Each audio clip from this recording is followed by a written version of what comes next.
በስመ አብ ወወልድ ወመንፈስ ቅዱስ አሐዱ አምላክ አሜን። ክርስቶስ ተንሥአ እሙታን በአቢይ ኃይል ወስልጣን አሰሮ ለሰይጣን አግዓዞ ለአዳም ሰላም እምይእዜሰ ኮነ ፍስሐ ወሰላም። ሙሉእ ህይወትኩም ፍስሐን ሰላምን ይግበሮ። ኣብ መላእ ዓለም ዘለኹም ፍቑራትን ክቡራትን ደቀይ እንኳን ኣብ በዓል ትንሣኤ ጎይታናን መድሓኒናን ኢየሱስ ክርስቶስ ኣብፅሓና። እግዚአብሔር ይመስገን። ኣብ ሕጂ ካብ ቤተ ክርስቲያን ተመሊሰ ግን ሎሚ ዓመት ኣምላኽ ብፀጉኡ መሊሱ ስለ ዝባረኸኒ ድኻመይ ስለ ዝደገፈ እዋ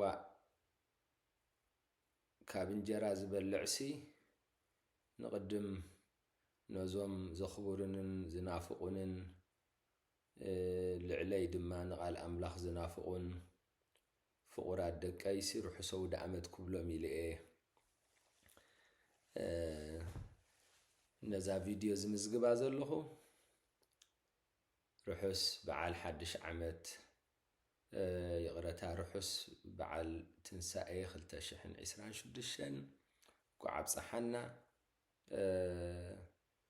ገለ ንመንፈሳዊ ህይወትና ዝድግፍ ንመንፈሳዊ ዕብየትና ዘበራትዕ ትምህርቲ ብዛዕባ ትንሣኤ ክንወስድ ኢና። መጀመርታ ግን እዚ ትንሣኤ እዚ እሱራት ዝፍትሕሉ፣ ሕዙናት ዝፀናንዕሉ፣ ውላድ ብምስኣን ዝጓሃዩ ስድራ ቤት ንምርኣዮም ልቢ ዘሐጉሱ፣ ንእግዚአብሔር ዘገልግሉ ውሉድ ዝረኽብሉ፣ ኣብ ፀበባን ኣብ ጭንቅን ዘለዎ ነፍሳት ደቂ ኣዳም ሰብ ኣሕዋትና ብተስፋ እግዚአብሔር ዓይንተ ልቦንኦም በሪሁ ብተስፋ ሓድሽ ህይወት ናይ ምንባር ዝጅምርሉ፣ ኣብ ሊብያ ኣብ ዝተፈላለየ ማዓስከራት ዓለም ብስደት ዝሳቀዩ ዘለዉ ደቅናን ኩሎም ደቂ ኣዳምን ሓሳብ ልቦም ሰሚሩሎም ኣብቲ ዝሓሰብዎ ዝበፅሕሉ፣ እቶም ኣብ ሓሳብ ልቦም ከም ፍቓድ እግዚአብሔር ዝበፅሑ መንእሰያትና ዕላማ ስደቶም ፈሊጦም ካብ ኩሉ ውድቀትን ካብ ኩሉ ሓጢአትን ካብ ኩሉ ንክርስቶስን ንክርስትናን ዘይመስል ህይወት ተንሲኦም ኣምላኽ ብዝኸብረሉ ንስድርኦምን ንሕብረተሰቦምን ኣርኣያ ብዝኾኑሉ መንገዲ ዝጓዓዝሉ ናይ በረኸት በዓል ይግበረልና።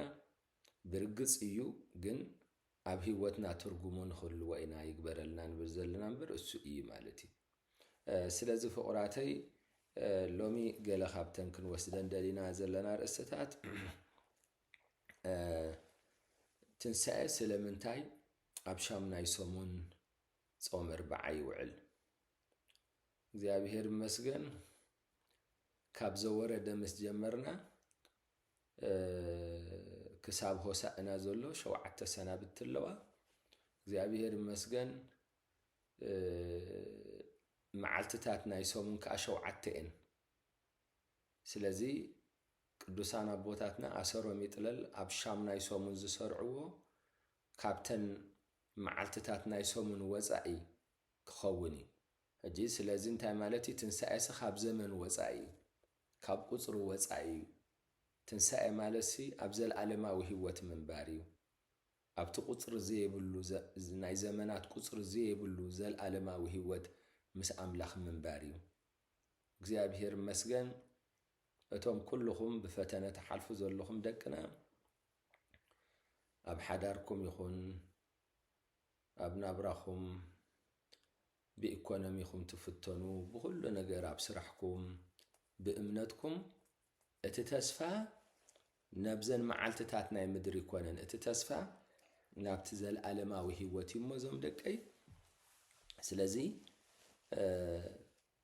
ነዚ ከተስተንትኑ የዘኻኽረኩም ከምኡ እግዚአብሔር ይመስገን ስለምንታይ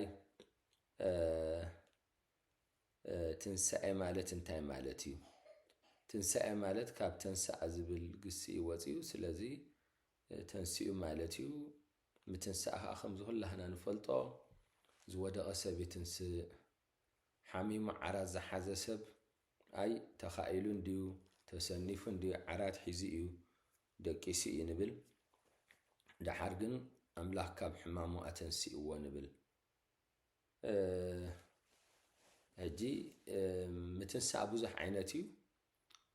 ኢኮኖሚ ናይ ሓንቲ ሃገር እውን ይወድቕ ይትንስእ። ኣምላኽ ንኩሉ ወዲቑ ዘሎ ኢኮኖሚ ናይ ሃገራት ዓለምና ብፀጉኡ የተንስአዮ።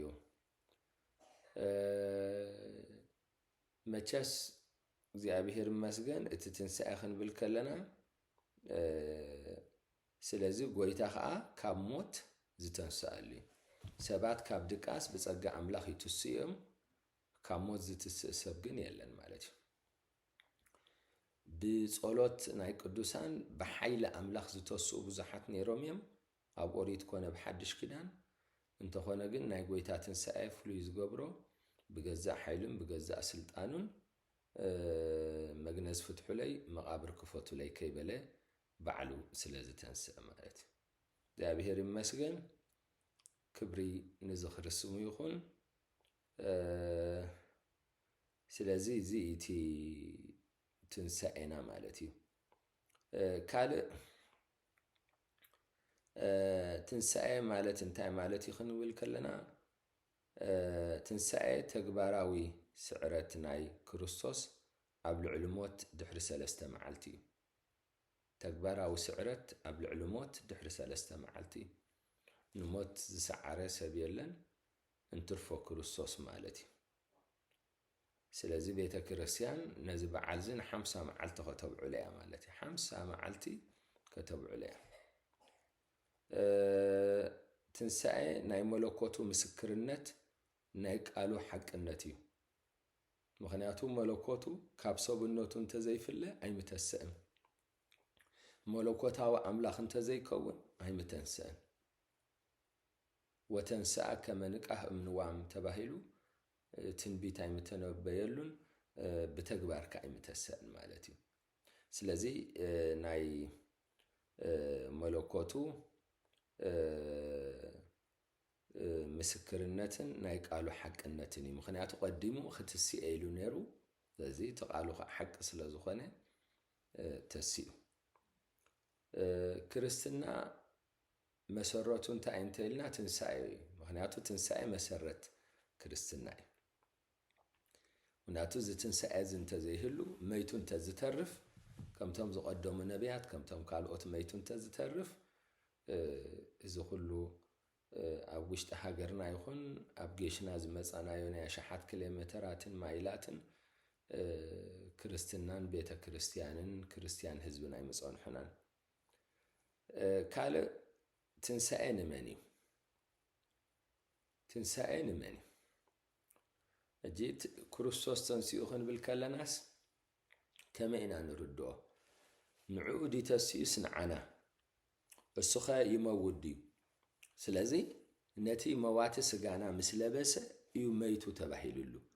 ስለዚ ነቲ መዋቲ ስጋና ለቢሱ እዩ እንታይ ገይሩ ካብ ሞት ኣተንሲእዎ። ስለዚ እዚ ትንሣኤ እዚ ትንሣኤና እዩ። እዚ ትንሣኤ እዚ ትንሣኤና እዩ። እዚ ዓወት እዚ ዓወትና እዩ። ስለዚ ንስጋ ወዲ ኣዳም ዘተንስአሉ ዕለት እዩ። እግዚአብሔር ይመስገን ረእይዎ ዝጸጋ። ስለዚ ትንሣኤ ንሕና ዝተንሳእናሉ ዕለት እዩ።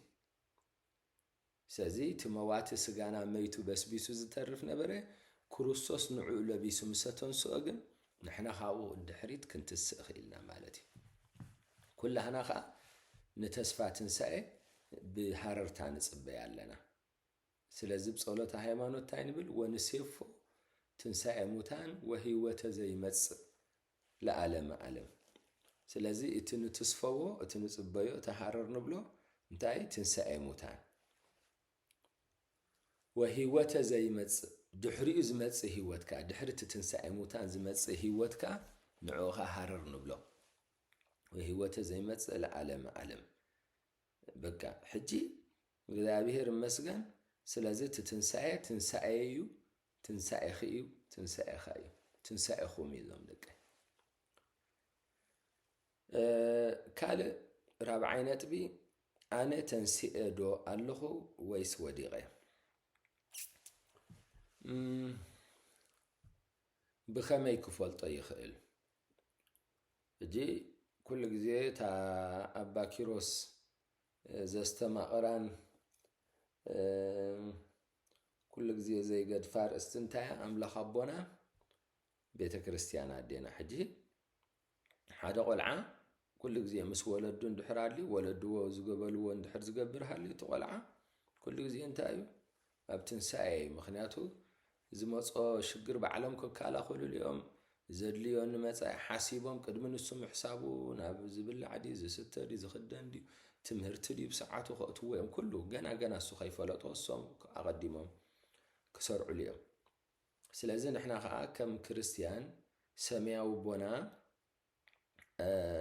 ምስኡ ንዘራርብ ዶ ናይ ጸሎት ህይወት ኣለና ዶ ኣብ መዓልቲ ክንደይ ግዜ ንጽሊ ንኣብነት ናይ ንግሆ ጸሎት እዚኣ ኩሉ ግዜታ ብዘይ ምቁራጽ ናይ ትንሣኤ በዓል ነብዕላ እያ ማለት እዩ እታ ዓመታዊ በዓል እዛ ሎሚ እያ እታ ኩሉ ግዜ ብህይወትና ነብዕላ ትንሣኤ ግን ካብቲ ኣምሳለ ሞት ዝኾነ ድቃስ ተንሲኢና ንኣምላኽ ከነመስግኖ ከለና እዚ we are celebrating the resurrection of the Lord Jesus Christ ናይ ጎይታናን መድኃኒናን ኢየሱስ ክርስቶስ ትንሣኤ ነብዕል حينما أي إنسان مسيحي أرثوذكسي يصحى من النوم ويصلي ويمجد الله بصلاة باكر فهو يعيد القيامة كل يوم في حياته دي زيادة باللجة كل جزء نقو نتنسى أبهوته تكبراوي تكبرا يبعلا مالتي دك خاص اللي يري خادو سلازي دقنا كيطفون بيت كريستيان نوسدم نحنا جن نجزي أبيهر زطفعنا يو ولدو مخانا انت دارس فينا وديقنا لنا خنتنسأل لنا نايز قولت هوت كنجمر لنا أملاخ حقزكم يا أبيهر يبارخكم تصقوا بزحالكم زوم دقاي نمكينا بصرقي أيو زطعما سلازي كريستيان بوخان كخا بتمجدن حق ان هوت زخنا إيسوس كريستوس توعز صبو كالب نباب مصحف قدوس دمص أملاخ نسمع دو دمص أملاخ زي نسمع عند حر كوينا لومي أبزتن سأزي لومي كنجمر لنا لومي قدمتها مسح دحن كا مستمسح اندات مسحنا وي بون انداستنا وي دما بقى لومي ناي قدن كنجمر لنا مخنياتو إذا تنسأزي كم سدرا نخن أكبرلو زي كونس كم كريستيان مسكروسوس كن حبرلو كاود كتنا خن تنسألي سلازي إتي إذا حالفه هيوتنا إتي زودق قداياتنا نعو كاب حجي بوساني خن تنسألنا سلازي مسدقخا مصحف قدوس انبب حنت معرف بتقرنيا انببوا نعخم سمعواتهم 70 سبيتن دحر كا دقخم كا ناشتو تخوينم بقانقا انجليش انببلهم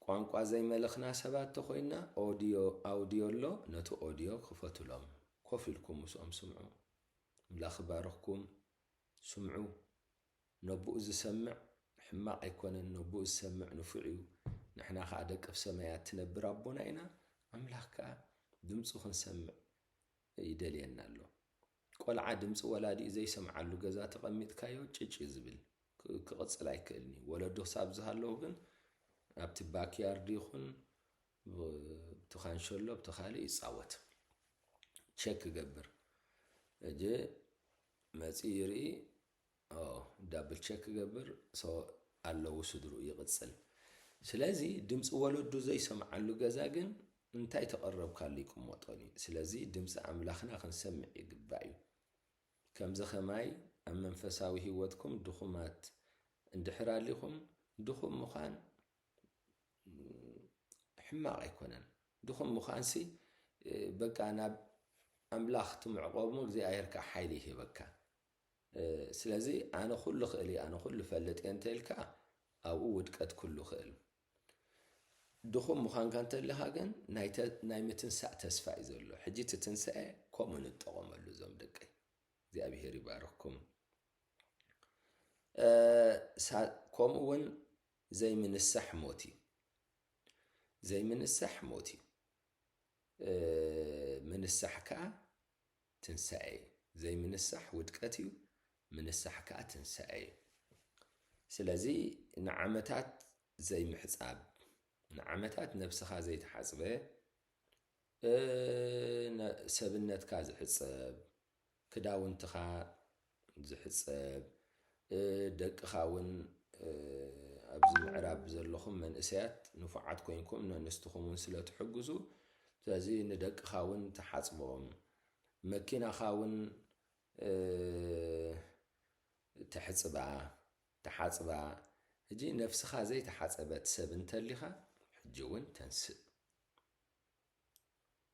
እታ መዓልቲ ምድሓን ሕጂ እያ እታ መዓልቲ ምድሓን ሕጂ እያ መምሃራን ቤተ ክርስቲያን ከስተንትንዋ ከለዉ እታ ሕጂ ሎሚ ኮነትን ሎሚ ነዊሕ መዓልቲ እዩ ሕጂ ግን ሕጂ እያ ሕጂ ድሕሪ ሰዓት ኣይኮነን ድሕሪ ፍርቂ መዓልቲ ኣይኮነን ንኣጋምሸት ኣይኮነን እታ መዓልቲ ምድሓን ሎሚ እያ ኣይኮነን እታ መዓልቲ ምድሓን ሕጂ እያ ስለዚ انتهز الفرصة يبل عرب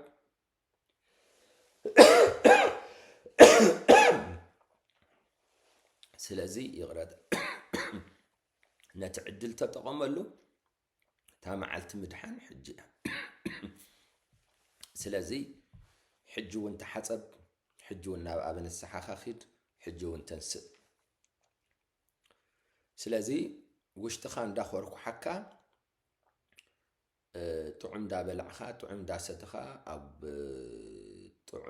ምቹእ ዝኾነ ሶፋ ኮፍ እንዳበልካ ዘይኹርኩሕ ወንበር ዘለዋ መኪና እንዳዘወርካ ንነፍስኻ ኣይትቕተላ ተንስእ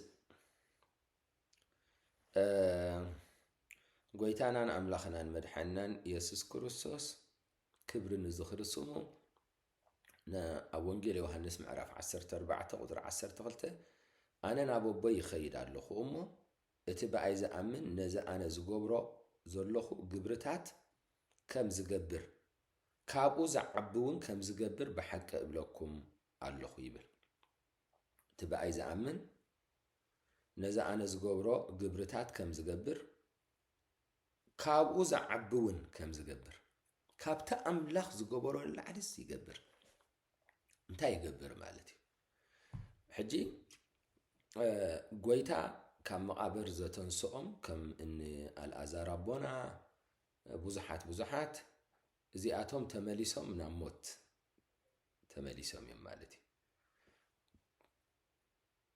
ካህን ብንስሓ ምስ ተንስኦ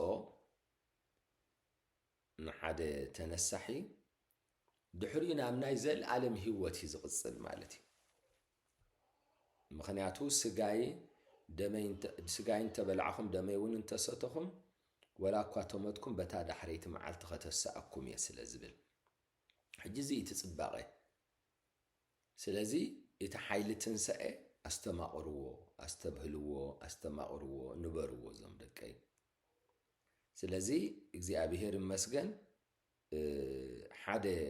ንሓደ መሳርሕትኻ ኩሉ ግዜ ተመላሊስካ መፅሓፍ ሂብካ ምስኡ ረዲእኻ ሓደ ስብከት ክሰምዕ ጌርካ ወዘተ ኩሉ ነገር እንድሕር ትፅዕረሉ ሊኻ ፅባሕ ንጎና ኣብ ንስሓ ምስ መፀ እስኻ እንታይ ኮይንካ ኣለኻ ተሳታፊ በረኸት ኮይንካ ኣለኻ እዚ ሰብዚ ናብ ናይ ዘለዓለም ትንሳኤ ከም ዝሳተፍ ጌርካ ኣለኻ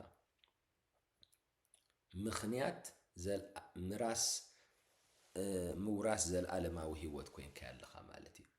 ስለዚ ፍቑራተይ እዚ ዓብ ጸጋ እዩ። ኣምላኽ ካብቲ ኣነ ዝገብሮ ንላዕሊ ክትገብሩ ኢኹም ክብል ከሎ እዚ እዩ ማለት እዩ። እቶም ጎይታ ዘተንስኦም ተመሊሶም ናብ መሬት ሓመድ ለቢሶም እዮም። እቲ ብንስሓ ዝትንስእ ሰብ ግን ናብ ናይ ዘለዓለም ህይወት እዩ። ጽቡቕ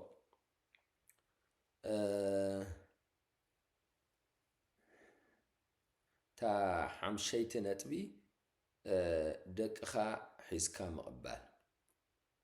ብዙሓት ኣብ ቤተ ክርስቲያን ትመፁ ክቡራትን ፍቑራትን መንእሰያት ደቅና ኣብዚ ዕድመ ንእስነትኩም ናብ ቤተ ክርስቲያን ምምጻእኩም ምስቲ ዝሓለፈ ዘመናት ንኣሽቱ ከለና ንሪኦን ነበርናን ብወለድና ዝጸንሐን ርኢኻ ብጣዕሚ ዝምስገን እዩ። ኣምላኽ ይመስገን። ትዝኸኣለኩም ዘናቓቕሓኩም ኣምላኽ ክብርን ምስጋናን ይኹኖ።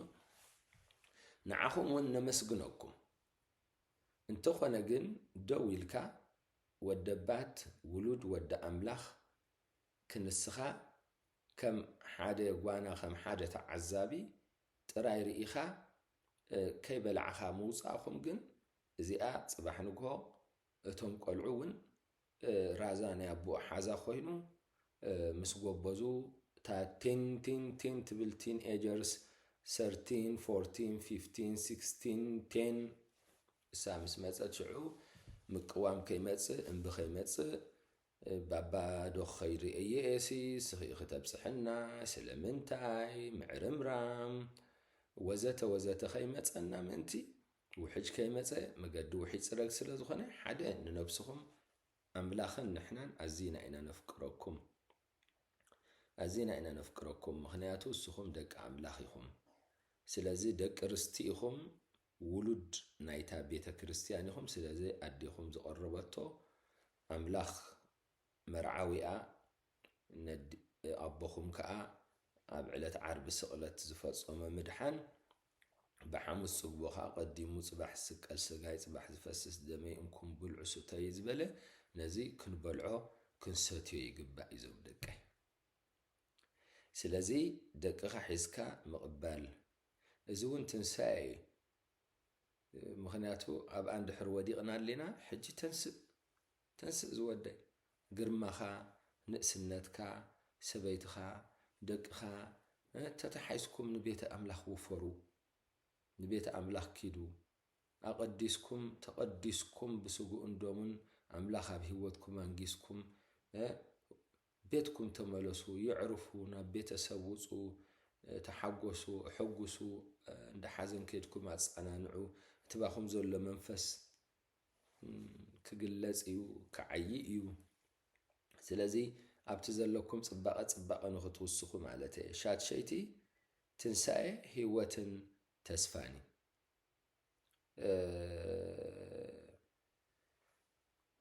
ከምኡውን ምጽንናዕ እዩ።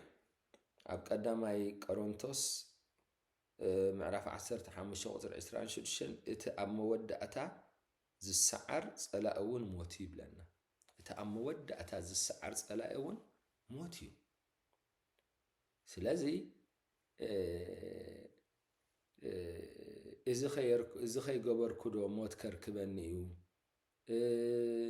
ደቀይ ኣብ ከምዚ ኸይረኣኽዎም ዶ ክመውት እየ፣ ዝመተ ውላደይ የሕዝነኒ፣ ዝመተት ሓፍተይ ሓወይ የጉሄኒ።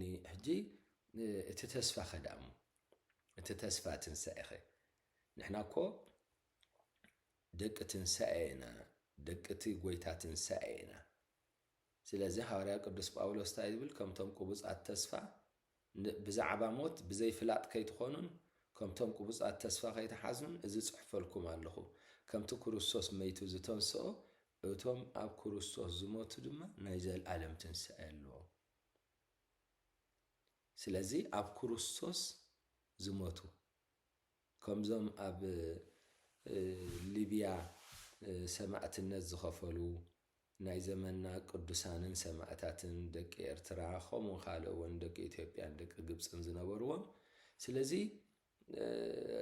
በቃ እዚኦም ሲ ደሞም ምስ ባሕሪ ዝተሓወሰ أفرق جوعزو من أوروبا السيت رفنا إلهم من أملاخ مسكر زخانو دكنا إذن تأزريكا إذا بقى أبتنسى أزنو بروم إمنت سلازي زيوم كان بعال قدس جيرجيس يوم كوينهم كالوت ون نحنا خمتناتهم بقعات عين رأي لهم جن الصومن أملاخن زفلطو ونجر فولي زمدنا له كريستنا تصوتا يكونن سلازي كلكم كأن أملاخ تفكريكم سلازي زي أبي هيري مسجن كرتي تنسأ تسفايو تزحقس نجر هيوتيو تسفايو متصننعيو سلازي اتي أمودة السعر سألاقون موتي لنا مالتي سلازي موت تسعيريو سلازي كم كريستيان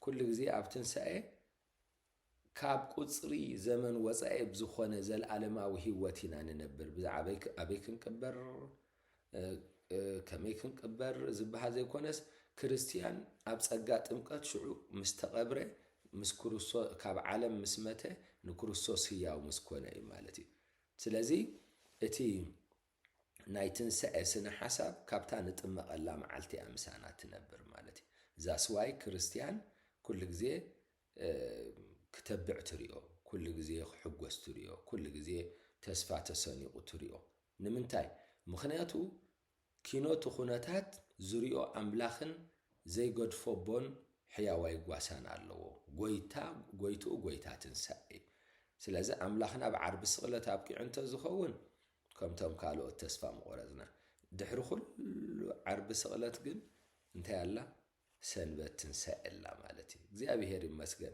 سلازي كلنا بفتنا نحلف دك قدست بيت كريستيان لو ما عرب سغلة دحر كوينا بقو زي كونت صباح دحر صباح جن تنسأ خمسة لا فريدنا بتسفع أبقى الكيدان خنصنع بتسفع أبسناي مقبارنا خنصنع بتسفع نزيف كورونا خنا فكر زي أبي هرب صوغي يردعنا روحو سبعال تنسأ انكو عبس حنا أما ترى الشاخو بلا زدلي أبزور حد تنسأ زي حد صارناي سلام تامل لوات الله السخاء Christ has risen truly he has risen كريستوس تنسئو بحقي تنسئو المسيح قام بالحقيقة قام عرب كوبتيك إخريستوس أنستي أليسوس أنستي سلازي أبزن 4 عنقاتات انتهى لنا تليفون كدول كله اتقدم كريستوس تنسيو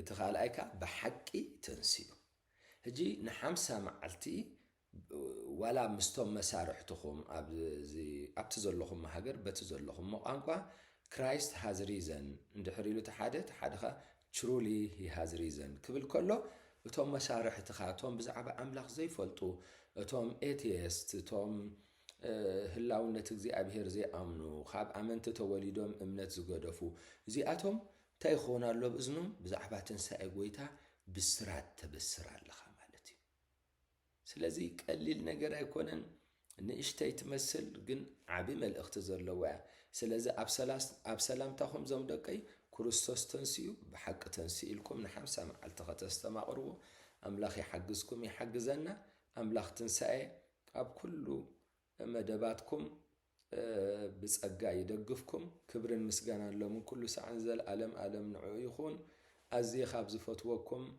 زفقركم ابخم دخم باريا اغلغال እግዚአብሔር ابا كيروسي سلام كونوا لي بروخ معلتي روحو سود عمد كبر مسغانا እግዚአብሔር املاخنا لهم كل ساعه زل عالم يخون امين